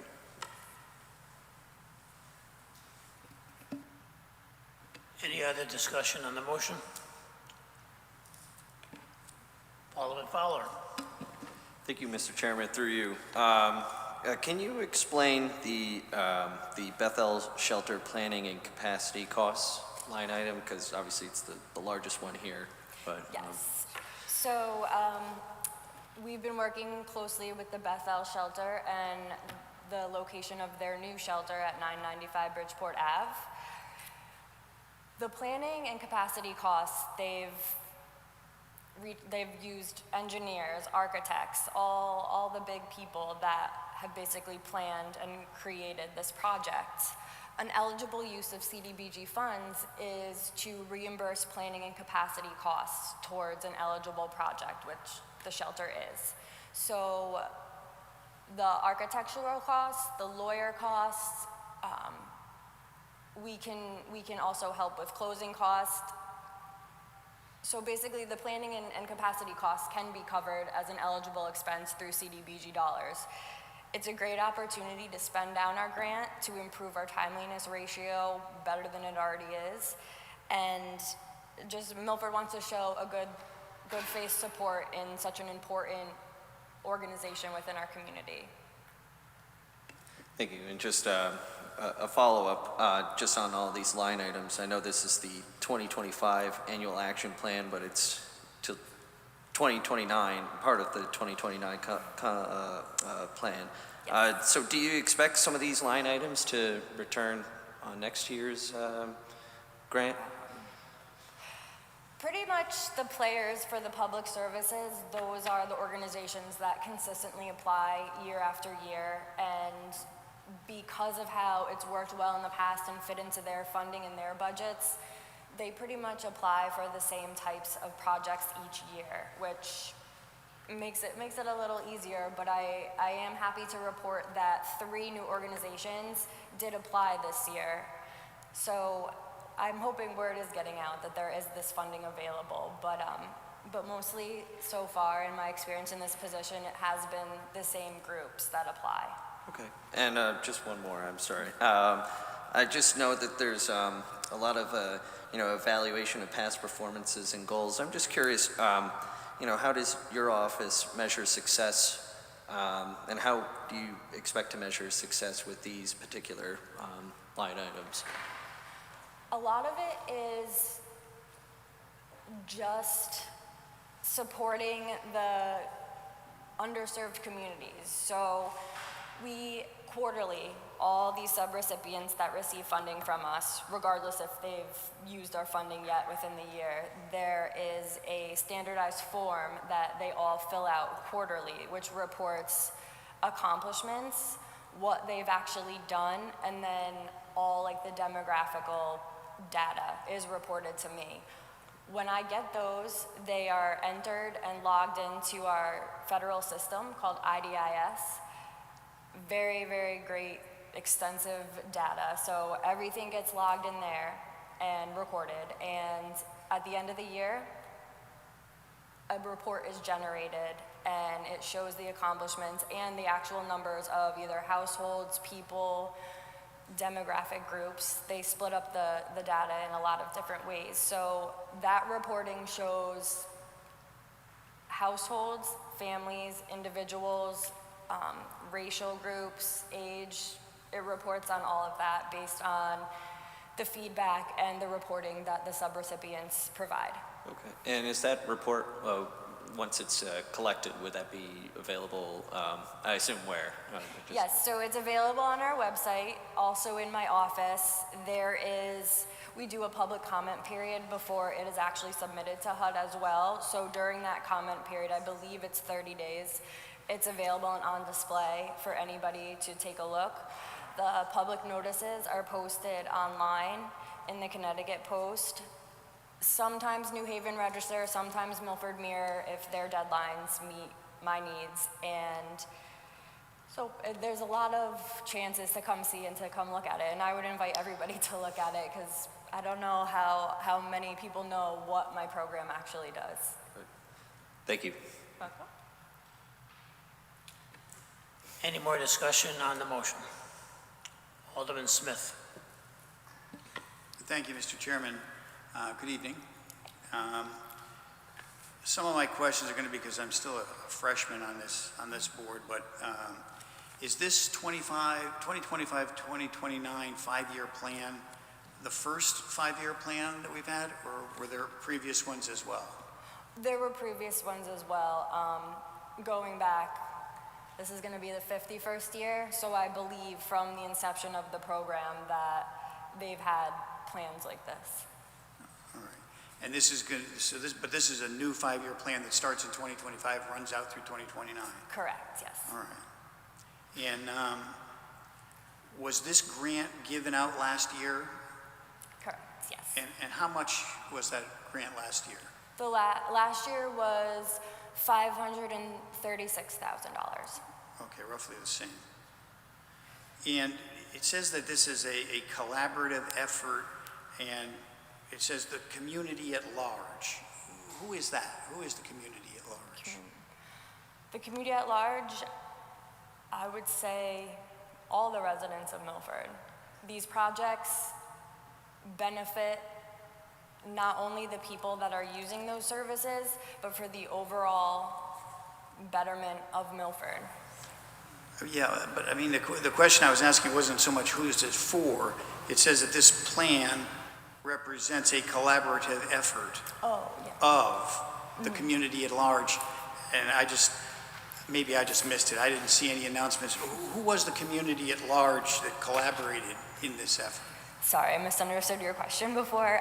So this would go back to the community surveys, the Zoom meetings for each of the stakeholders throughout Milford, if anybody commented in the public hearing. So we had, sorry, I'm just getting my groups.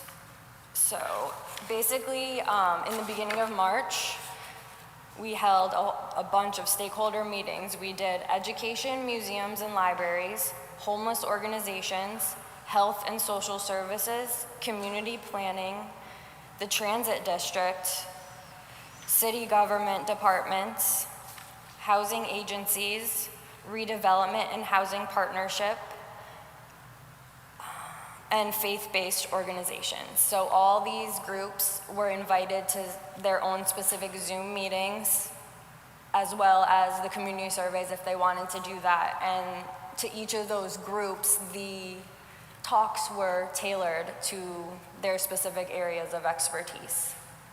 All right, and it says here, social service agencies, who are those? Social Service Agencies, Department of Health and Human Services, I believe went to that one.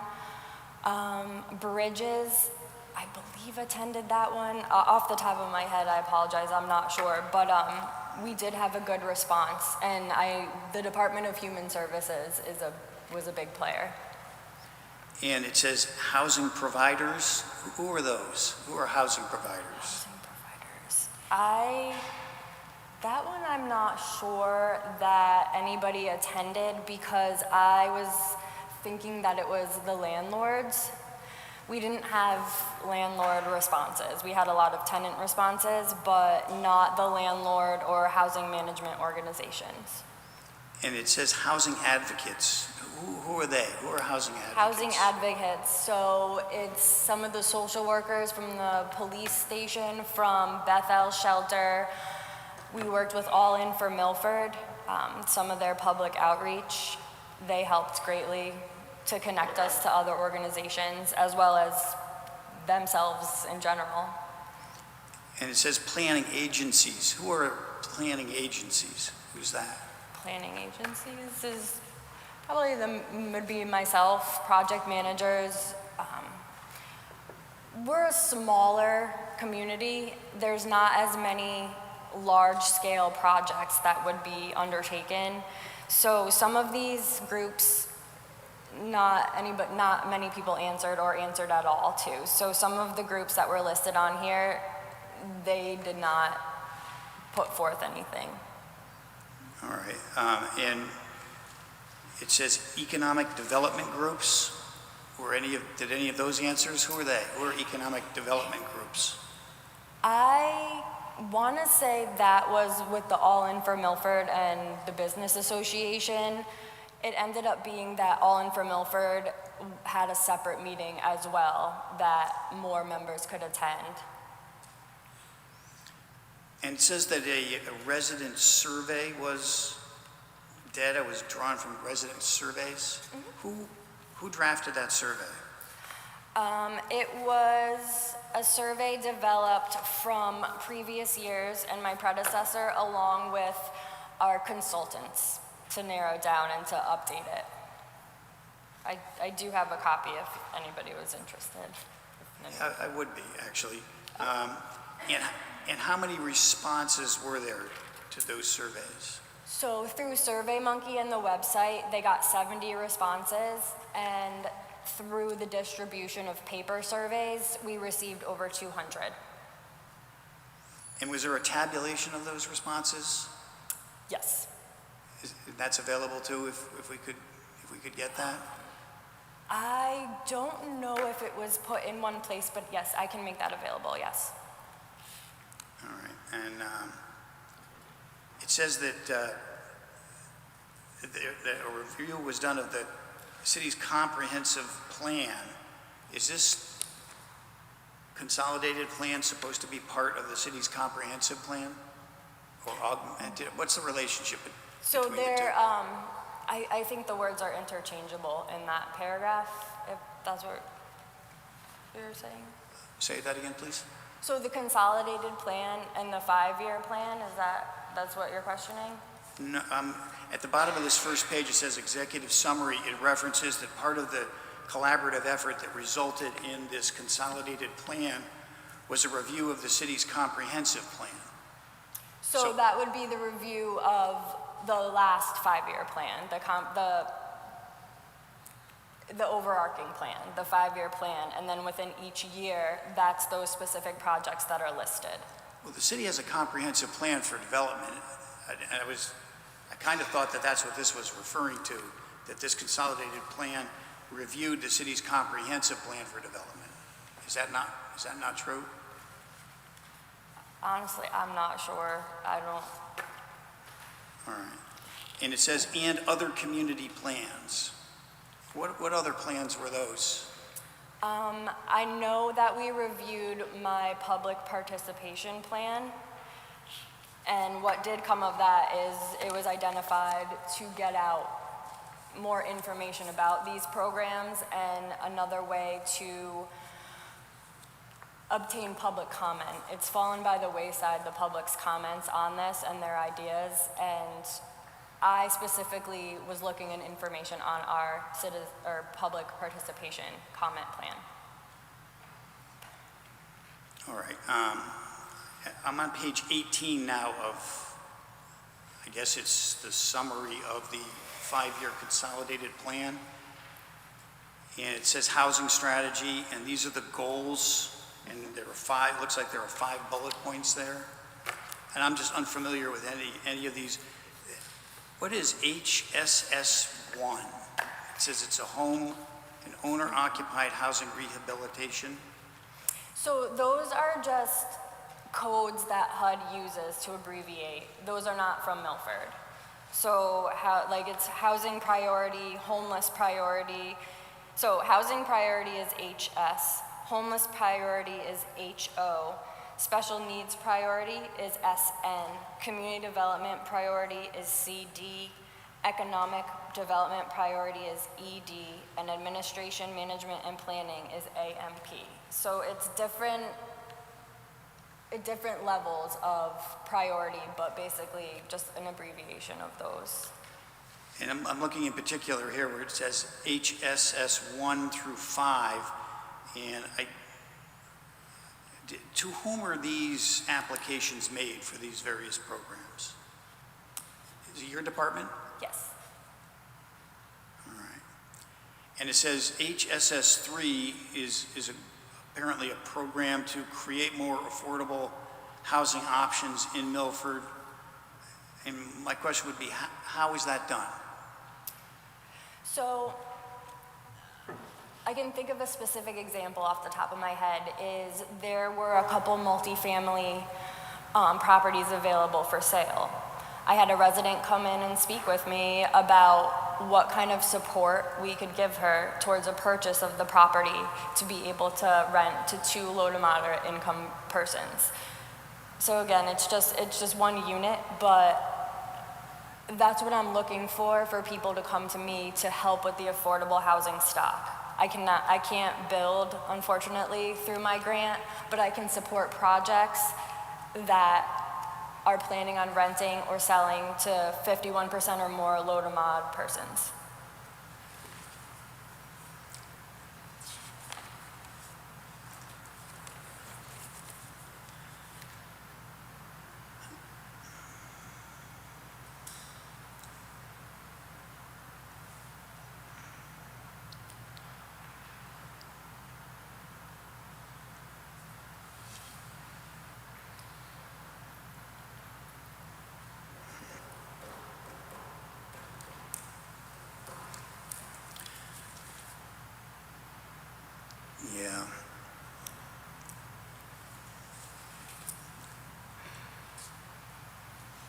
while you're getting your questions together, does anybody else have any discussion, motion? Are you done yet, Mr. Alderman Smith? Actually, I'm not, Mr. Chairman. I have a really lot of questions, and I'm trying to abbreviate them, so we don't need a lot of pounding on the table while somebody's going through things. And I was just trying to consolidate a little bit. You're not that important, okay? Neither are you. I'll tell you what, I'm going to hold the rest of my comments until... 5-minute recess.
Meeting is back in session. Any more discussion on the motion? Alderman Smith. Thank you, Mr. Chairman. Just a couple of final questions here. I'm looking at what looks like the cover letter, which kind of appears at the end of the package of materials, and it's from Claudette Fernandez to the mayor of Milford. And on the bottom of the first page, there's a paragraph there that says, in addition, your jurisdiction's CDBG allocation for this year provides you with $2,591,410 in available Section 108 loan guarantee borrowing authority. Section 108 permits you to borrow up to 5 times of your current CDBG allocation. It says you, who do they mean? Who's you? You get to borrow up to $2.5 million. So I believe the U is the CDBG program for the city of Milford. Is that right? I'm asking you, I don't know if that's right or not. Yes, yes. And would that mean your office would do that? Correct, yes. My office would administer the Section 108 loan if we decided to undertake a project that could use that funding. So your office would be able to borrow $2.5 million? Yes, through CDBG, correct. All right, thank you. That's the end of my questions. Mr. Chairman, I'm going to be voting no on this. The idea that we're generating another $2.5 million in bonding authority in the department, the allocation of items, the pay schedule there has at least 5 different line items. This is a grant, a federal grant.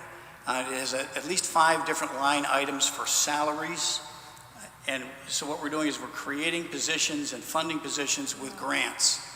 And the line items clearly say staff and positions. And if we didn't learn anything from ARPA, it's that when we fund ongoing positions and programs with grant money, sometimes those grants go away. And then we're stuck with the positions and the programs. So I think it suffers as well from that.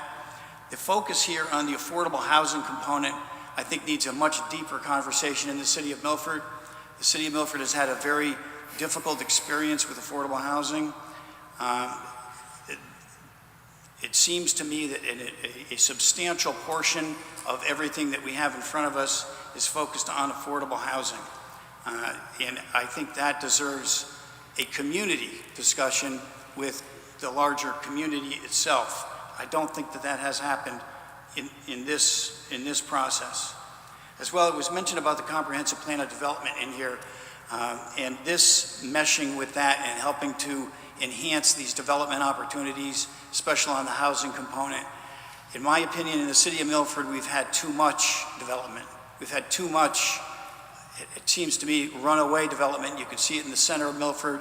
You could see it in Devon. We had people come here tonight every month in front of us. I think this is adding to that. So until I get more questions answered about those concerns, I think that this allocation of money needs to be rethought and done in a different way. So I'm going to be voting no. Thank you, Mr. Chairman. Oh, and the last point, this is a federal program, and I know that there are a lot of people on the other side of the aisle who love to mention that the Trump administration is cutting money for all the cities. Well, here they are providing money, so I'm sure there's going to be raining down of platitudes on the Trump administration from the other side of the aisle, and I can't wait to hear it. Thank you. Alderman Lewis. Mr. Chairman, I don't have a question, just a statement. I'm going to say I'm in favor of this money, of taking this grant and accepting the grant. It's a grant that we're getting, and it's going to help people in the city that needs it. And I think that's very prudent to do that. The fact that we have to be sitting here wondering whether we're going to get the grant money or not is an issue in and itself. Thank you. Any more discussion on the motion? Alderman Healy. One brief statement, Mr. Chairman. Again, I will emphasize that this body created legislation in 1990 to address affordable housing.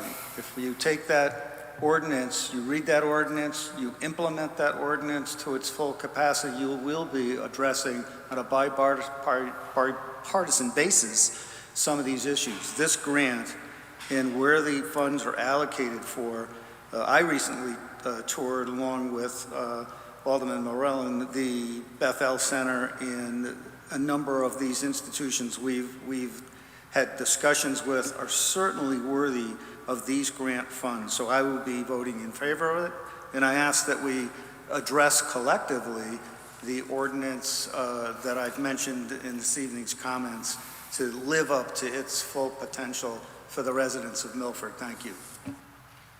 Any more discussion on the motion? Am Alderman I able Federico. to, I'm sorry. Am I able to just say one more thing?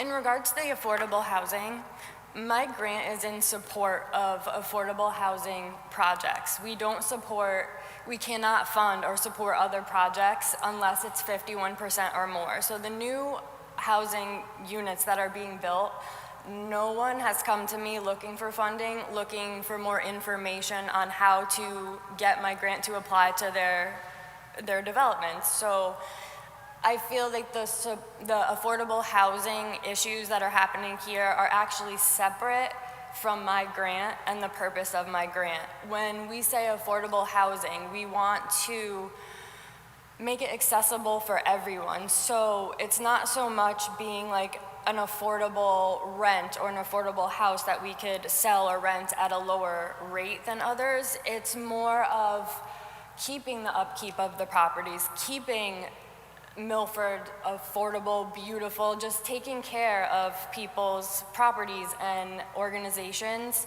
that otherwise would not be able to.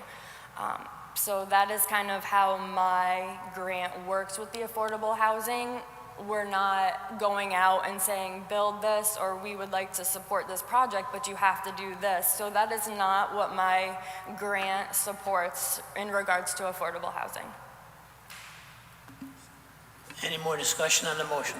Alderman Federico. Thank you, Mr. Chairman. Through you to the administration, I just want to be really clear about this. This item that Alderman Smith mentioned about the $2.5 million available in loan borrowing, do we have any intention to take out a loan of that nature? Or does accepting the grant in any way authorize the city to take out a loan of that nature?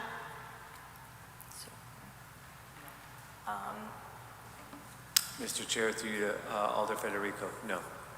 Okay. That's part of the grant, that's not city dollars. We're simply accepting the grant. There's no, even though it's authorized by this law, we are not authorizing the city to take out any additional loans. No.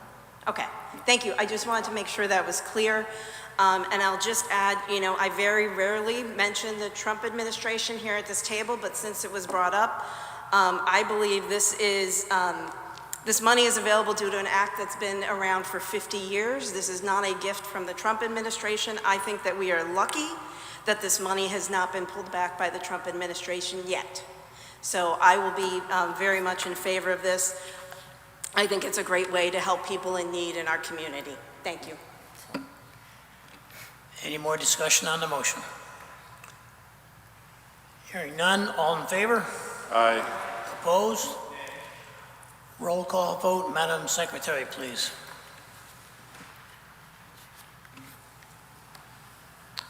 Alderman Bevan, Yes? Alderman Casey, Yes.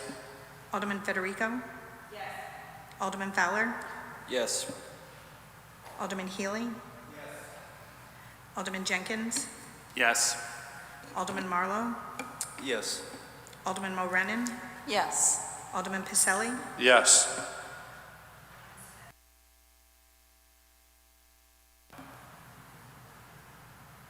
Alderman Vitro, Yes. Alderman Willis, Yes. Alderman Height. Yes.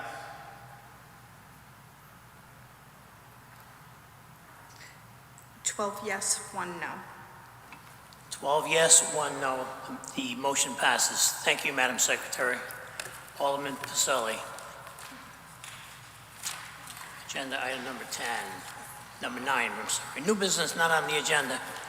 We do not have any more new business. Agenda item number 10, Alderman Pacelli, sorry.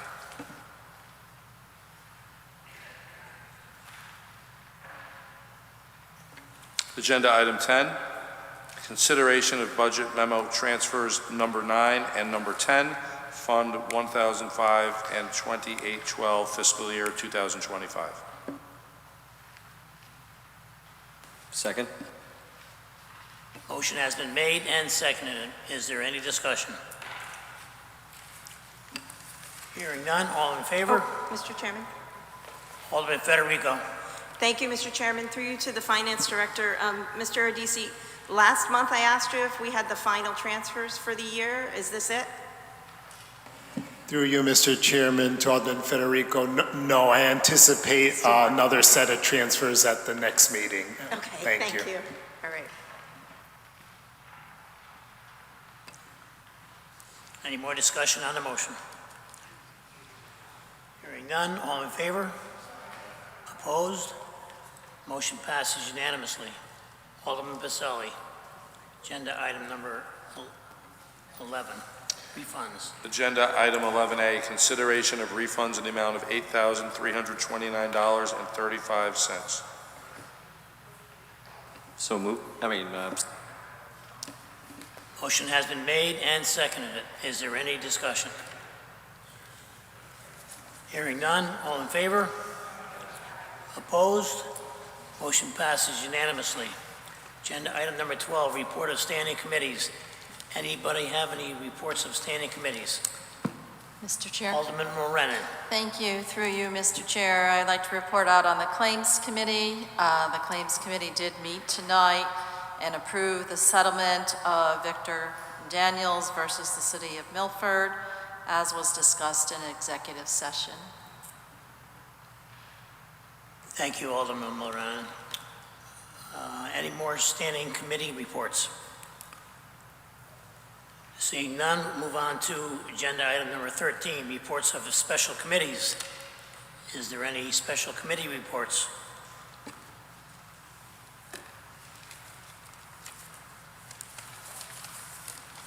I don't see any. We'll go on to agenda item number 14, executive session.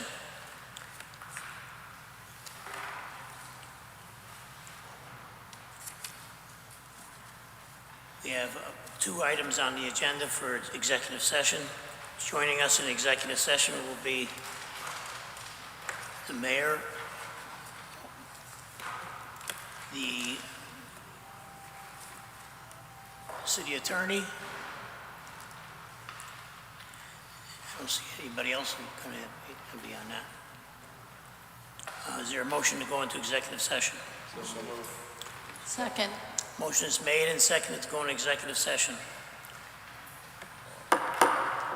We're in executive session.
We are back in session. Alderman Pacelli. Agenda item 14A.